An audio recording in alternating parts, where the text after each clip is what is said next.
Eu adoro rádio. Invenção incrível do final da Revolução Industrial, da segunda Revolução Industrial. Lá pelo finalzinho do século XIX, início do século XX. É uma conjunção de três coisas. O estudo das ondas, o telégrafo e o telefone sem fio. Nomes como Hertz, Maxwell, Marconi fazem parte do início da história deste aparelhinho que até hoje leva conhecimento, música e entretenimento para o mundo todo, para as regiões mais longínquas.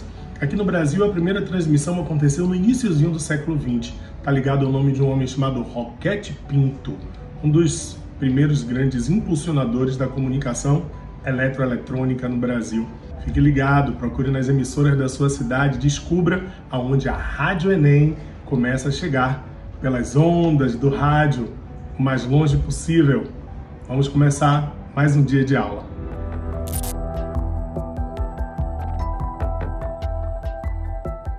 Fala pessoal, professor Jarbas de Jesus falando aqui, mais uma aula de física para a gente dar prosseguimento ao nosso debate, preparação para o Exame Nacional do Ensino Médio. Galera, na aula de hoje nós vamos falar da continuidade da aula 7, né? Na aula 7 falamos sobre a dinâmica de Newton e hoje vamos falar sobre as leis. Na verdade são um compêndio, um resumo da sua obra voltada para o ensino médio, tá? Então vamos lá.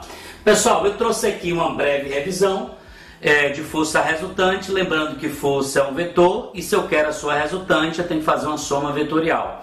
Na aula 7 a gente apresentou isso para vocês, né? Mostrou que a gente deveria levar em consideração a orientação vetorial das forças em cada uma das situações. Então revise lá a aula 7 depois. Temos aqui um outro conceito que é importante, que é chamado equilíbrio translacional. A gente vai usar muito isso, sobretudo em resoluções de problema, né? É algo bastante importante, um conceito bastante fundamental aqui, né? Que é o chamado equilíbrio translacional. Eu falo de translacional porque é possível também falar em equilíbrio rotacional, mas nesse caso a gente está focando no movimento de translação. E para as leis de Newton e para a dinâmica de Newton, a condição fundamental é que a força resultante seja zero. E aí, gente, desse resumo inteiro, a gente vai apresentar as três leis fundamentais para a dinâmica de Newton, que são a primeira, a segunda e a terceira lei. É possível também, numa relação um pouco mais extensiva, falar da lei de gravitação universal de Newton, né? Mas isso é em um tópico específico voltado para a gravitação universal. Então vamos lá, galera. Lei da inércia, também conhecida como primeira lei de Newton.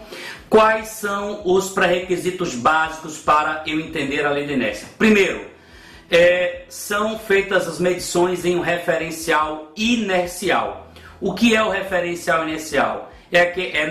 São os referenciais nos quais se observa a realização de um movimento retilíneo uniforme ou repouso, né? Então, o estado da inércia, né, associado com a lei da inércia, esse estado da inércia, ele será descrito em duas situações específicas, né? Eu tenho o estado de repouso ou estado de equilíbrio estático e também terei o estado de MRU, estado de movimento retilíneo uniforme, também chamado estado de equilíbrio dinâmico.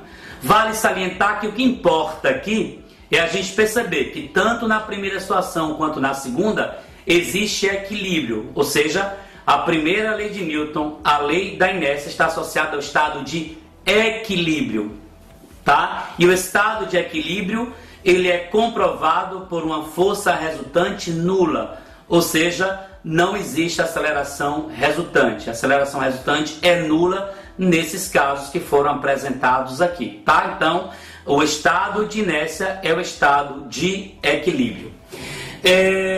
Então, coloca aqui um resumo do referencial inercial, que é onde se observa esse tipo de situação, e o estado de inércia é caracterizado por uma força resultante nula. Tudo ok? A outra lei importante, né, já que para a dinâmica de Newton, eu comentei inclusive na aula 7, a gente tem duas situações possíveis. Ou a força resultante é nula, ou a força resultante é diferente de zero. E neste caso, quando a força resultante que atua sobre uma partícula é diferente de zero, então nós temos aí o que nós chamamos de estado de desequilíbrio. Estado de desequilíbrio é o mesmo que dizer que o corpo está dotado de aceleração. E estar dotado de aceleração significa dizer também que existe força resultante não nula atuando sobre essa partícula. E essa força resultante, ela é proporcional à variação da quantidade de movimento da partícula. Também foi dito na aula de número 7. Toda vez que existe variação da quantidade de movimento de uma partícula, eu posso concluir, a partir da dinâmica de Newton, que existe força resultante não nula e a consequência direta da ação dessa força não nula é o surgimento de uma aceleração. E aí eu coloco novamente a forma compacta para a segunda lei, ou lei geral das massas, ou lei geral da dinâmica, né? Força resultante é massa vezes aceleração. Gostaria de salientar também que quando a gente fala de vetor, eu devo lembrar a vocês do seguinte, também revisamos isso na aula 7, que existe o módulo, a direção e o sentido. Portanto, tenha sempre muito cuidado quando você está estudando o vetor de maneira completa, ou se você está estudando alguma característica específica desse vetor. Esse é um lembrete também importante. Pois bem, eu coloquei aqui duas situações bastante comuns, né, associada com essa segunda lei, que é a proporcionalidade, né, ou a relação matemática que existe entre essas grandezas. Nesse primeiro gráfico, eu estou chamando a atenção para você que nós estamos considerando um sistema em que a massa não varia.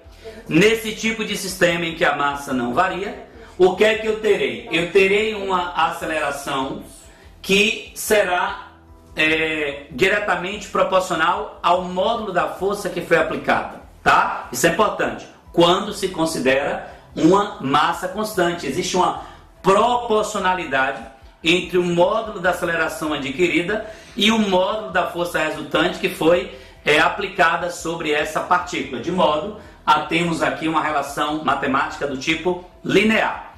Nesse segundo caso, que também é importante, perceba que eu estou chamando a sua atenção para que, neste caso, o que foi que aconteceu? O módulo da força resultante permaneceu constante durante a nossa medição, durante a nossa observação. E quando isso ocorre, eu passo a ter uma relação inversa do ponto de vista matemático entre massa e aceleração.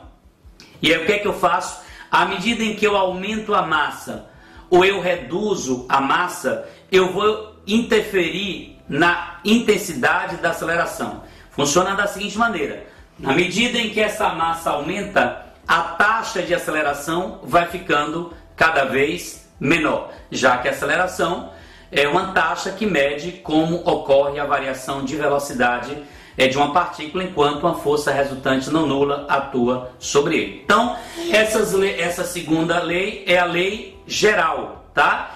E ela vai ser aplicada levando em consideração várias forças especiais, né?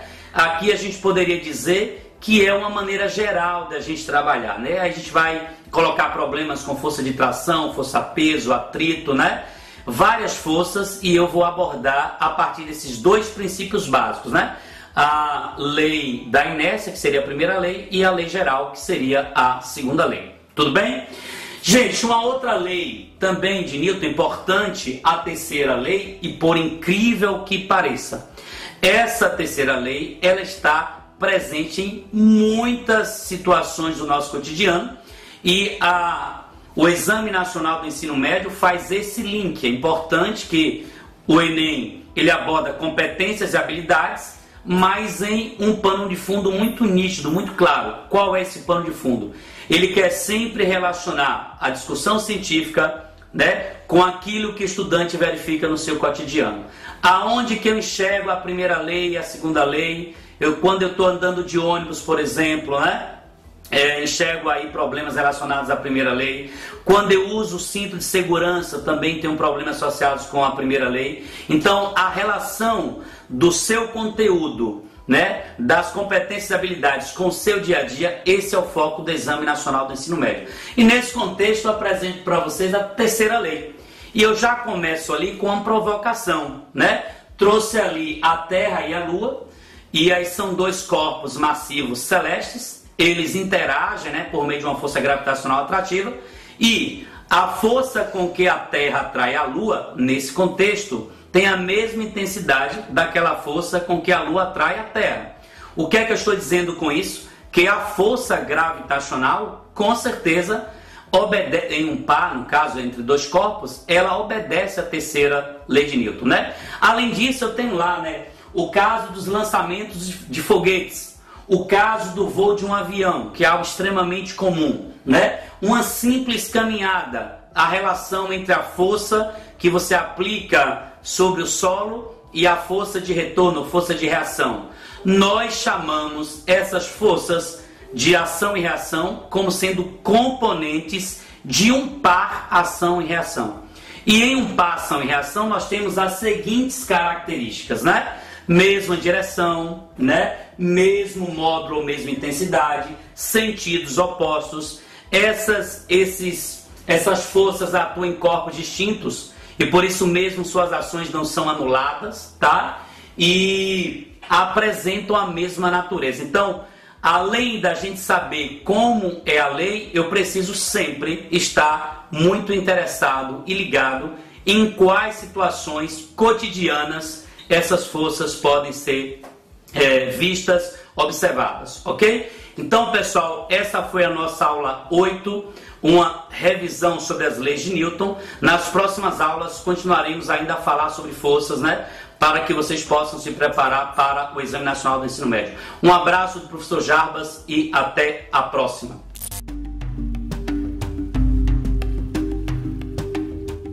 Olá, tudo bem, meus queridos alunos, companheiros de jornada, né, nessa saga que nós estamos vivendo aí, nesses momentos únicos da história que a gente está vivendo. Então a gente vai continuar nosso curso, isso não pode parar de jeito nenhum, tá? Então a gente hoje vai estudar África, a África contemporânea, né, a sua formação, sua história, sua inserção no mundo contemporâneo. Eu queria lembrar vocês que estudar a história da África é lei. A lei que se estabeleceu em 2008, a Lei 11.645, que estabelece a obrigatoriedade do estudo, do ensino da história africana nas escolas. Apesar das últimas mudanças ocorridas com o novo governo, que flexibilizou isso, a gente sabe que além da questão legal, existe uma questão moral, ética. É preciso estudar a história africana. É preciso conhecer o continente africano, saber que é o segundo continente mais populoso do mundo, que tem hoje mais ou menos em torno de 1 bilhão de habitantes, que é o terceiro mais extenso do planeta, saber que são 30 milhões de quilômetros quadrados, que é mais ou menos 20% de toda a área emersa do planeta, ou seja, aquela parte do planeta que está fora dos oceanos. Já falei aí entre 800 milhões e 1 bilhão de habitantes, que também estão lá os países lusófonos, que são ex-colônias portuguesas, Angola, Cabo Verde, Guiné-Bissau, Moçambique, São Tomé e Príncipe. Mas é preciso também que a gente destrua alguns mitos que foram construídos ao longo do tempo na história sobre o continente africano. Vocês vão ver que é incrível isso, né? Porque são axiomas, estereótipos, alguns de tom racistas, né? Sem dúvida nenhuma, de profundo preconceito, que foram ficando arraigados no espírito humano, no mundo inteiro, em relação ao continente africano. Por exemplo, a África não é uma selva tropical. A África tem selvas tropicais, mas a África não é uma selva tropical. Vocês estão vendo imagens aí de cidades como Joanesburgo, Cape Town, Addis Abeba, Nairobi, cidades como Casablanca, Argel, são cidades que alcançaram um alto nível de metropolização. Então é bom a gente lembrar que a África não é apenas uma selva tropical. Outro mito é que a África é mais distante, a África é distante, exótica. Isso é bem eurocêntrico, pessoal. Aquela ideia de que a Europa é o centro do mundo, né? Você repare como os mapas são feitos, como é construído o conceito, é o eurocentrismo. Então, o Oriente Médio, o Oriente, Extremo Oriente, a África exótica e distante, isso tudo é fruto do preconceito. Não existe distância, só existe distância quando existe ponto de referência. E como ponto de referência sempre foi a Europa, sempre se tratou a África como um continente distante, exótico, fora dos padrões europeus. E as populações africanas não são isoladas e perdidas no meio da selva. Na verdade, existe um grande grau de contato. Antes da chegada dos europeus, já existia um profundo intercâmbio entre as populações africanas e já existia também um profundo intercâmbio cultural, econômico, comercial entre essas várias populações, tá? Isso é um filme, né, que nós produzimos, a gente vai disponibilizar para vocês também. É um documentário, ele está obviamente a essa altura um pouco defasado do ponto de vista técnico, porque Umbundo, ou Nossas Raízes Africanas, esse documentário nós produzimos em 2000 e... Sidney estava lá com a gente, nosso cinegrafista, diga aí, Sidney. 2008 a gente foi para a África e produziu esse documentário. Embora, assim, vocês vão ver que ainda está naquele padrão, né? 4x3, não está no 16x9, está quadradinho aquela tela ainda. Mas do ponto de vista de conteúdo dá para você aproveitar bacana, é um média-metragem.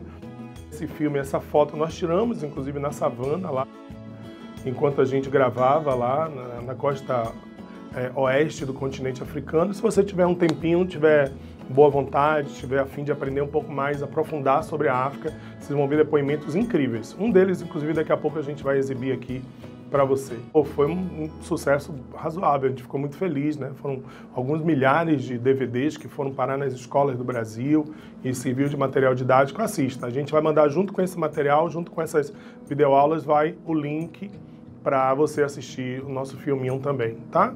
Filminho não é menosprezando não, pessoal, é porque realmente é uma visão modesta, né? A gente fez assim, de uma forma simples, só para servir como um amparo mesmo para o conhecimento histórico, tá? Sobre o continente africano. O europeu, outro mito, né? O europeu não chegou na África um dia e disse: ô, senhor africano, eu vim aqui para trazer cultura, saber para você. Não, muito pelo contrário, a África tinha cultura, tinha informação, tinha escrita. Imagine vocês, antes de muitas das áreas da Europa, já tinha escrita muito antes dos europeus. E aí a gente vai construir verdades sobre o continente africano. Olha que bacana que é isso aqui. Algumas verdades. Primeiro, o homem nasceu na África. Ou seja, a matriz antropológica física humana foi no continente africano, lá no Vale de Odomvine, onde foram encontrados os primeiros ancestrais, os primeiros hominídeos dali, da África para a Europa, da Europa para a Ásia, da Ásia para as Américas, e assim o homem se expandiu pelo continente todo. A África é um continente pluricultural e multiétnico, pessoal.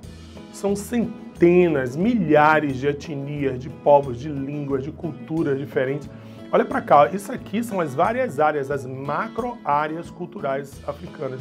A região saariana, a África setentrional, que antigamente era chamada de África setentrional francesa, né? Você vê como era eurocêntrico isso. Congo, Luba, Lunda, África do Sul e Zimbábue, Egito e Sudão, a região do Suarili, e cada uma dessas regiões habitadas por povos com as mais variadas percepções de mundo, cosmovisões, línguas, culturas. É incrível. A gente adora fazer o amálgama, né? Os africanos, a gente não gosta quando fazem com a gente, né? Ah, os nordestinos. Pô, nós somos tão diferentes, os baianos são tão diferentes dos pernambucanos, tão diferentes dos alagoanos, dos maranhenses, mas aí o pessoal do sul, mais preconceito, os nordestinos, dos baianos. A gente não gosta quando fazem com a gente, mas a gente faz. Os orientais como se fosse uma massa só. Não, os japoneses são muito diferentes dos chineses. Assim como são os benguelas, malês, umbundos, quimbundos, geis, iorubás, nagôs, são muitos povos, cada um com sua característica própria, com sua característica física, inclusive, com sua língua, com seus valores diferentes. A África apresenta uma grande diversidade de paisagens naturais, isso é bom a gente lembrar, e esses são as verdades, essas são as verdades que a gente precisa construir. A gente volta daqui a pouquinho, no próximo vídeo, para falar sobre as etapas de dominação dos europeus sobre o continente africano.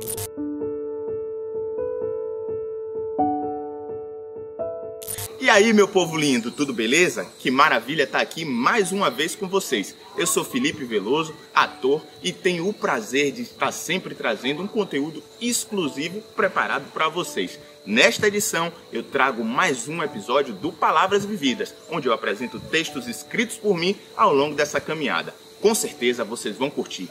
Um beijo grande, aproveitem as aulas e até a próxima. Palavras Vividas, das ruas para o papel, do papel para a sua tela. Quem me vê assim, não sabe.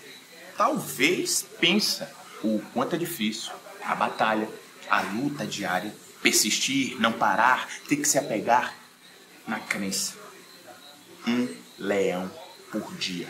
Vários busão ao dia, uma marmita, meio-dia, filar a boia e a cama na casa da tia, derramar um balde de suor para deixar as contas em dia. E aí você vem me dizer, parecer? Pra quê? Me iludir com aparecer quando na realidade por dentro a sua alma e mente só fazem padecer.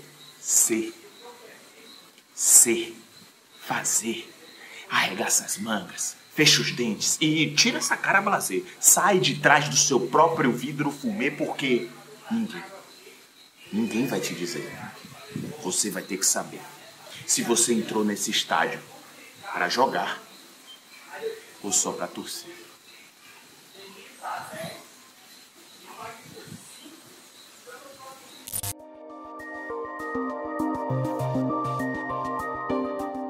Fala pessoal, tudo bom? Meu nome é Leonardo, sou professor de Química e hoje vamos dar continuidade à aula de modelos atômicos. Na aula anterior, vimos o modelo de Dalton e o modelo de Thomson. O modelo de Dalton está associado à bola de bilhar, né? A esfera maciça, indiscutível, indivisível. Já o modelo de Thomson está associado ao pudim de passa, onde o pudim seria o fluido, a carga positiva, e as passas são as cargas negativas, né? Os elétrons. Daí já temos um átomo divisível, né? Diferente do átomo de Dalton. Hoje vamos falar do modelo atômico de Rutherford, de Bohr e algumas características do modelo atômico atual. O modelo atômico de Rutherford. Havia algumas consistências no modelo atômico de Thomson que o de Rutherford consegue explicar, né? Os fenômenos radioativos já eram conhecidos na época de Rutherford e ele se apropria de alguns experimentos, né? Ele consegue elaborar um experimento utilizando a radioatividade. E como é que era feito esse experimento? E por que eu tenho que entender esse experimento? Tá? Se ligue, os experimentos nos ajudam a compreender os modelos atômicos e o principal, pode cair na prova de vocês, tá bom? Então fiquem atentos aos experimentos. E como é que era feito? Rutherford e seus colaboradores, né, utilizaram uma fonte de partículas alfas. Essas partículas radioativas são partículas positivas, né? Uma fonte de partículas positivas, um feixe que foi bombardear, né, foi com o intuito de incidir e bombardear uma lâmina de ouro. Essa lâmina de ouro era circundada por um anteparo e esse anteparo era luminescente, né, a incidência desse feixe. Com que intuito? Saber se o feixe sofreria muitos desvios, poucos desvios, enfim. E para surpresa, né, de todos, a maior parte desses feixes ultrapassaram, né, através da lâmina de ouro. Não tem como fazer aqui com minha mão, mas aí ao poder de imaginação de vocês, né, utilizem e imaginem que os feixes, a maior parte deles ultrapassaram esse feixe luminoso, ou perdão, esse feixe de partículas alfas ultrapassou a lâmina de ouro e poucas partículas alfas sofreram desvio. Isso foi repetido várias vezes e Rutherford criou um padrão, né, levando a concluir que esse átomo, né, a matéria é constituída por um átomo com espaços vazios. Sim, com espaços vazios, né? O átomo deixa de ser uma partícula, né, contínua para ser descontínua.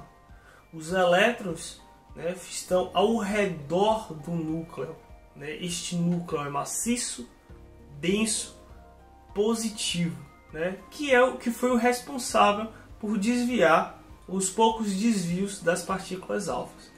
Essa região onde há o elétron denominamos de eletrosfera, tá bom?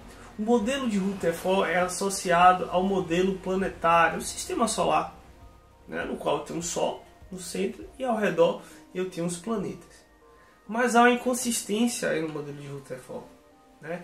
Pela teoria do eletromagnetismo, toda partícula com carga, né, que é submetida a uma aceleração, emite uma onda eletromagnética. Ou seja, o elétron ia perder energia e ia se chocar com o núcleo, inviabilizando tal modelo. E aí que entra um personagem importante nessa história, o Niels Bohr. O Niels Bohr, ele utiliza este modelo de Rutherford, mas aplica a mecânica quântica, né, vinda lá de Max Planck. Então ele casa e cai muito bem no modelo atômico, né? Ele justifica as evidências experimentais através, né, da mecânica quântica e esse modelo de Rutherford. Daí ele elabora alguns postulados, né, que é o núcleo no centro com as órbitas, né, aí vem o conceito de órbitas com energia bem definida. À medida que essas órbitas se afastam do núcleo, maior energia o elétron tem que ter para ocupá-las. Para o elétron saltar de uma órbita para outra, é necessário que ele absorva. Para que um elétron volte ao seu estado fundamental, volte para uma órbita de menor energia, ele libera uma quantidade de energia, né, para ir respeitando a conservação da energia, né, que não é nem criada nem perdida, ela é transformada. Nesse caso, transformada em ondas eletromagnéticas, transformada em luz. E é bacana que ele consegue explicar as cores das luzes, né? E aí tem dois fenômenos interessantes, que são fenômenos mesmo, lâmpada a vapor, né, que são os gases ali contidos, que sofrem descargas elétricas. Então, a depender do elemento, eu tenho uma emissão de energia diferente, eu tenho uma emissão de luz diferente. E também nos fogos de artifício, né, aqueles fogos bacanas que a gente vê no Réveillon e tal, ou em festas comemorativas. Ali eu tenho sais, eu tenho elementos específicos que, ao receber energia, não de descargas elétricas agora, né, após a reação da pólvora, né, em forma de calor, ele emite aquelas cores mais variadas possíveis a depender do elemento utilizado, tá? Mas aí a outra inconsistência, nesse caso do modelo de Bohr, que é o seguinte: à medida que eu tenho mais elétrons, né, maior quantidade de prótons, fica inviável o núcleo se tornar estável, né, devido à repulsão das cargas positivas. Daí entra um personagem interessante, que é o James Chadwick, que ele vai propor uma nova partícula sem carga, denominada de nêutron. E aí interessante que justifica a estabilidade no núcleo e também a massa, né? A massa atômica está relacionada à soma dos prótons e dos nêutrons, já que o elétron é desconsiderado, tá? E é desconsiderado por quê? Aí entra também a parte das características do modelo atômico atual. Hoje sabemos, né, que o elétron, né, é um ente físico dualístico. Ele se comporta tanto como onda ou como partícula. E atualmente o modelo atômico não é tão didático quanto o de Bohr, né, dividido por órbitas. Não, é um por orbital baseado em equações de probabilidade. Aí entra o nome de uma pessoa importante, né, para esse estudo, que é o Schrödinger, que tem orbital uma nuvem de probabilidade de ser possível encontrar aquele elétron, né, uma nuvem de elétrons, a probabilidade de encontrar aquele elétron em uma região. E hoje continua o átomo sendo alvo de estudo, né? Ele ainda há muito a ser estudado. Sabemos que não tem apenas elétrons, prótons e nêutrons, tem bósons, quarks, leptons. É ainda alvo de muitos estudos esse tema átomo. Mas o que é importante para a sua prova, pessoal, é que vocês fiquem espertos quanto à associação do cientista, do Rutherford, ao experimento que ele fez, ao modelo, né? Rutherford, modelo planetário, Dalton, né? A bola de bilhar, quais características que eu tenho de cada modelo, quais foram os experimentos, tá? Fiquem espertos que isso pode cair na prova de vocês, tá? Estudem, sucesso aí para essa prova do Enem.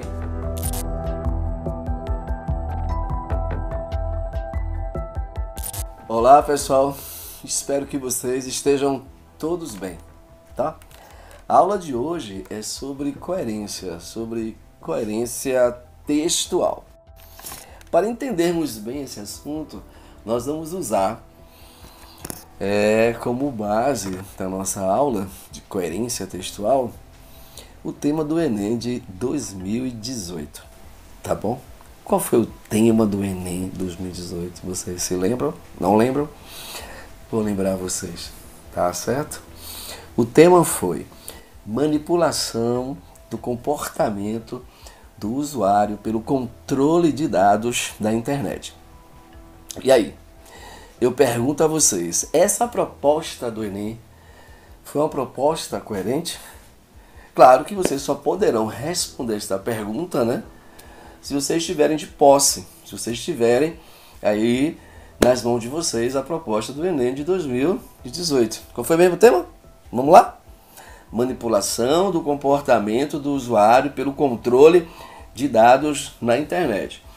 Muito bem, essa proposta ela foi elaborada, produzida com 4 textos de apoio.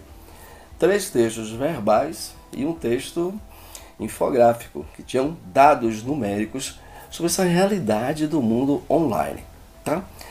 Vou passar aqui para vocês rapidamente a ideia central de cada um desses textos, para vocês perceberem se essa proposta foi coerente. E a partir daí, dessa coerência da proposta do Enem, aí vocês vão entender o que é essa coerência e vão seguir essa coerência, não é? Porque o importante é que a gente siga o roteiro dado, né, apresentado nas propostas do Enem. Acho que não há coerência maior do que essa, né? Então você vai ser coerente no seu texto se você for coerente com a leitura dessa proposta. E vou lhe dizer, todas as propostas do Enem são muito coerentes. Os textos estão todos interligados, linkados, relacionados. Existe coesão entre eles, mas coesão é uma outra aula que nós vamos dar. Hoje vamos fixar na questão da coerência. Sejamos coerentes, por favor, com tudo, com nossos pensamentos, com as nossas emoções. Se é amigo, vamos ser amigo, tá certo? Se é aluno, vamos ser aluno, professor. Se é para ser cidadão, vamos ser cidadãos. Ou seja, a coerência tem a ver com a lógica, não é? Então, o texto 1 dessa proposta, tá certo? Que é uma proposta muito interessante. Ela trata de que o autor é um cara chamado Daniel Verdu. Texto 1. Autor Daniel Verdu. O título do texto é O Gosto na Era do Algoritmo. Olha só, o gosto na era do algoritmo. Algoritmo tem a ver com a internet. Tudo bem? A palavra algoritmo vai aparecer nessa proposta do Enem mais ou menos umas 5 vezes. O que é que o Daniel Verdu aborda nesse texto 1? Que foi selecionado pelo INEP e que está coerente com o tema. Tem sentido, tem a ver, tem uma relação. No texto, Daniel Verdu afirma que o algoritmo ele constrói um universo cultural adequado com o gosto do consumidor. O consumidor é o usuário, né? O usuário da internet, e é esse comportamento desse usuário que está sendo manipulado. E que essa realidade é a ilusão, existe uma liberdade da ilusão. A gente não tem liberdade quando nós estamos ali utilizando a internet, porque o algoritmo ele está ali ditando as regras daquele jogo, né? E que a liberdade de escolha muitas vezes é gerada pelo algoritmo. Ou seja, então quando você está usando a internet, segundo o Daniel Verdu, e você está escolhendo coisas a partir de uma liberdade que você acha que você tem, essa liberdade é ilusória. O seu comportamento está sendo manipulado. Então observe que muitas vezes a coerência textual de um parágrafo para o outro, ou mesmo dentro do mesmo parágrafo, se dá pela manutenção do tema, por uma espécie de repetição, a repetição chamada necessária, a repetição para dar manutenção. Então note que no texto 1 do Daniel Verdu aparece o algoritmo. Esse algoritmo manipulando o nosso comportamento, porque quando eu estou procurando uma casa, aparecem 1000 propagandas sobre casa. Quando eu pesquiso sobre viagens, aparecem 1000 propagandas sobre viagens. Então eu estou sendo manipulado. E o texto 1 aborda isso. Então existe uma coerência entre o texto 1 e o tema. E o texto 2? O texto 2, o título é A Silenciosa Ditadura do Algoritmo. Algoritmo no texto 1, algoritmo no texto 2. Então existe uma coerência. Então eu não estou falando de 300 temas, 300 assuntos ao mesmo tempo. Não. Estou falando sobre algoritmo, que é a base dessa manipulação desse comportamento, e aparecem subassuntos, subtemas. Mas eles aparecem em primeiro plano, né? O autor é o Pepe Escobar. O que é que o Pepe Escobar aborda no texto 2? O autor afirma que estamos caminhando para um estágio em que a máquina decide qual a notícia que devo ou não devo ler. Eita, interessante, né? Então, ou seja, até a minha leitura está sendo manipulada. A coerência entre o tema, o texto 1, o texto 2 e o texto 3. O texto 3 é um texto infográfico. Ele aborda o que é que o texto 1 aborda, o que é que eu tenho ali, irmãos? É a utilização da internet. E segundo aquele texto infográfico, entre outras coisas, ele mostra que 64,7% das pessoas de 10 ou mais, a partir de 10 anos em diante, já utilizaram a internet. Então imagine a quantidade de pessoas que não estão sendo manipuladas através desse algoritmo que aparece no texto 1, no texto 2. Mais da metade da população, 64,7%. E o último texto é o texto do Tom Chatfield e o título é Como a Internet Influencia Secretamente Nossas Escolhas. Perfeito, os 4 textos estão associados, linkados, coerentes com o tema. Assim deve ser o seu texto. O primeiro parágrafo tem que estar associado ao segundo parágrafo, que tem que estar associado ao terceiro parágrafo e ao quarto parágrafo, né? Muito bem. Observe que há coerência entre o tema e os textos. Tudo bem? Muito bem.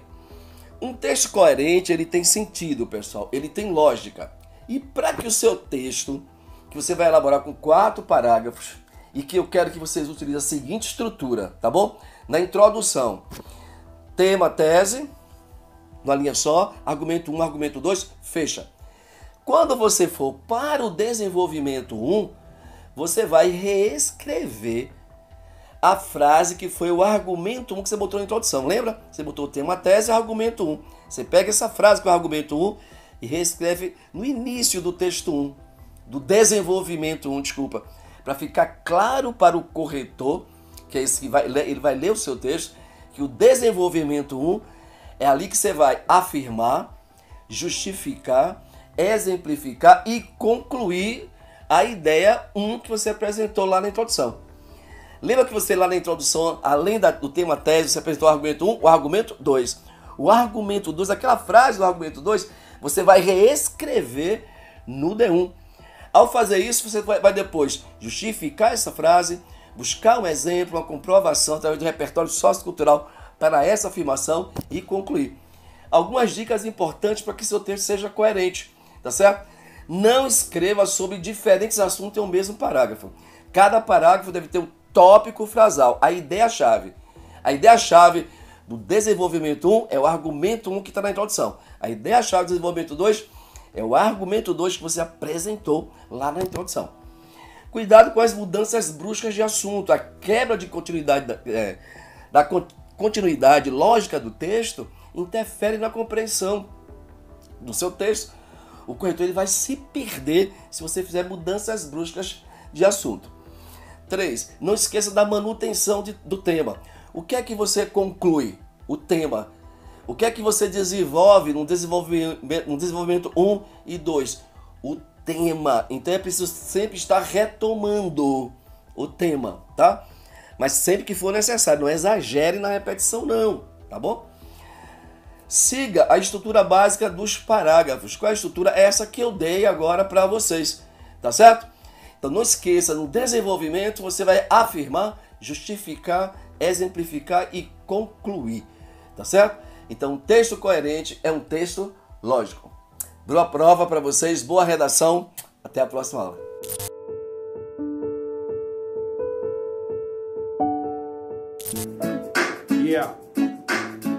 Essa daqui eu gravei com meu parceiro Saulo Fernandes. Deixei a voz dele no refrão pra gente cantar junto e tirar aquela onda, certo? E aí eu queria saber quem é que acerta, quem é que adivinha, quem é esse tal de Agenor que a gente tanto repete no refrão. Vamos lá pra gente então, assim, ó. Eu quero morrer de amor, gritar mais alto que qualquer torcedor. Meu coração acelera em qualquer alô, porque eu sou exagerado como um Agenor. Eu quero morrer de amor, gritar mais alto que qualquer torcedor. Meu coração acelera em qualquer alô, porque eu sou exagerado como um Agenor. Diz que vai me esperar, mesmo que não espere. Fale que eu sou sua vida, seu mundo. Exagere, esse é o oxigênio pro meu bom humor. Viva um momento, seja ele como for, que o futuro não existe ainda. E sinceramente ele me desanima, porque eu posso ter tudo, mas posso não ter nada. Preciso de um passatempo nessa estrada, alguém que me elogie, que me conte uma piada, um refri, uma coxinha, uma empada, sei lá, a depender da fome é o melhor banquete. Eu tô com fome de vida, me atira nela sem colete. Tenta fazer eu me sentir o primeiro e diz que me quer por inteiro, vai. Tenta fazer eu me sentir o primeiro e diz que me quer por inteiro. Eu quero morrer de amor, gritar mais alto que qualquer torcedor. Meu coração acelera em qualquer alô, porque eu sou exagerado como um Agenor. Eu quero morrer de amor, gritar mais alto que qualquer torcedor. Meu coração acelera em qualquer alô, porque eu sou exagerado como um Agenor. Sou bom ator, eu finjo bem, mas meu olho não disfarça quando eu gosto de alguém. O meu bom dia é um depoimento, a minha vida se resume ao momento. Esperar me causa angústia, angústia causa inspiração. A vida é uma espera em construção. Cada azulejo é um palco, cada palco uma situação. Eu sou refém da minha própria atuação. Eu reparei no seu rosto e em cada bordado. Enquanto você dorme, eu sonho acordado. Faço do ônibus a minha limusine, e do futuro cada metro que se aproxima. Então me abraça, abraça forte, chama minha atenção mais do que um holofote. Vai, então me abraça, abraça forte, chama minha atenção mais do que um holofote. Eu quero morrer de amor, gritar mais alto que qualquer torcedor. Meu coração acelera em qualquer alô, porque eu sou exagerado como um Agenor. Eu quero morrer de amor, gritar mais alto que qualquer torcedor. Meu coração acelera em qualquer alô, porque eu sou exagerado como um Agenor. Faz parte do meu show, porque eu sou exagerado como um Agenor. Nossos destinos foram traçados, porque eu sou exagerado como um Agenor. Jogada a seus pés, porque eu sou exagerado como um Agenor. Faz parte do meu show, porque eu sou exagerado. Vai, eu quero morrer de amor, gritar mais alto que qualquer torcedor. Meu coração acelera em qualquer alô, porque eu sou exagerado como um Agenor. Eu quero morrer de amor, gritar mais alto que qualquer torcedor. Meu coração acelera em qualquer alô, porque eu sou exagerado como um Agenor. Porque eu sou exagerado como um Agenor. Porque eu sou exagerado como um Agenor. Porque eu sou exagerado como um Agenor. Porque eu sou exagerado.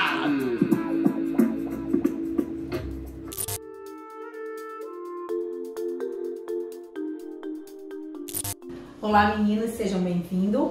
E a nossa aula de hoje é sobre reino protista ou reino protoctista, tá?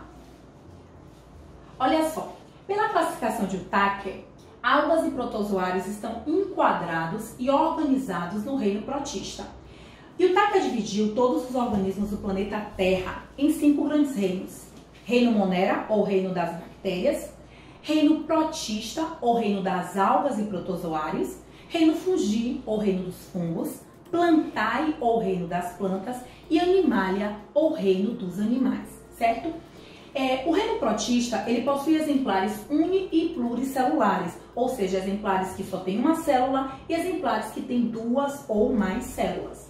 É constituído por seres capazes de fazer fotossíntese, que são as algas, e seres heterótrofos, que são os protozoários de vida livre ou patogênicos. Aqui eu tenho, por exemplo, uma situação de um protozoário que pode provocar doenças. As doenças provocadas por protozoários, elas são chamadas de protozooses. Aqui eu tenho o exemplo do Plasmodium sp, que é um protozoário que provoca a malária. Outros exemplares do reino protista são úteis ao homem, como por exemplo as algas comestíveis, que a gente vai falar daqui a pouco. Meninos, quais são as características relacionadas às algas? São uni- ou pluricelulares. Existe alga unicelular, que é a euglena. Existem algas pluricelulares, tá? As clorófitas, aquelas algas verdes que são muito comuns de serem vistas nas praias do Brasil, né?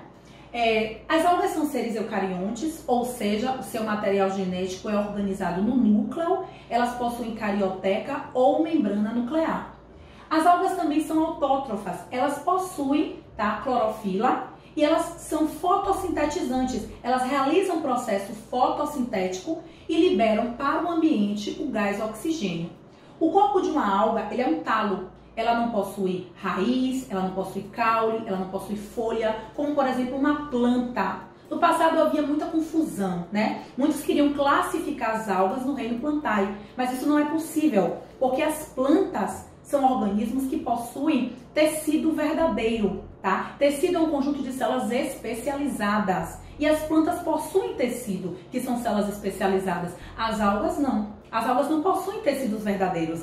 O corpo delas é um talo. E aquilo ali é a estrutura corporal desses organismos.